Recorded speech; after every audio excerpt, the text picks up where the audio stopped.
మనలో చాలామందికి మోకాలు మార్పిడి గురించి చాలా క్వెషన్స్ ఉంటాయి మైండ్‌లో.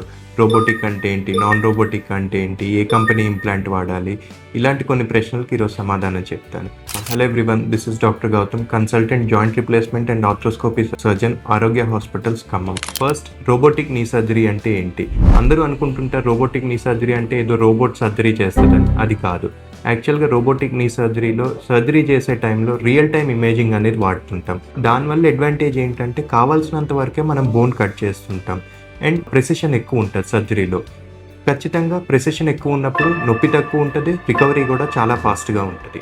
నెక్స్ట్ అందరి మైండ్‌లోకి వచ్చే క్వెషన్ ఏంటంటే ఏ ఇంప్లాంట్ వాడాలి? ఏ రోబో మీద సర్జరీ చేయించుకోవాలి? మన దగ్గర ఉన్నది Johnson and Johnson 4th generation Velys robotic system. మీ రోబోకు ఉండే అడ్వాంటేజెస్ ఏంటి అంటే, firstly Johnson and Johnson company మోకాలు మార్పిడి ఇంప్లాంట్స్ ప్రొడ్యూస్ చేయడంలో లాస్ట్ 40 ఇయర్స్ నుంచి చాలా పేరున్న కంపెనీ. ఈ ఇంప్లాంట్ సర్వైబిలిటీ కానీ, పనిచేసే విధానం కానీ దాని గురించి వేరేగా చెప్పాల్సిన అవసరం లేదు. నెక్స్ట్ థింగ్, వెలిస్ రోబోటిక్ సిస్టంలో సిటీ స్కాన్ తీయాల్సిన అవసరం ఉండదు. ఒక సిటీ స్కాన్ ఆల్మోస్ట్ 400 ఎక్స్రేలకు సమానం. ఆ రేడియేషన్ అనేది అవాయిడ్ చేయొచ్చు.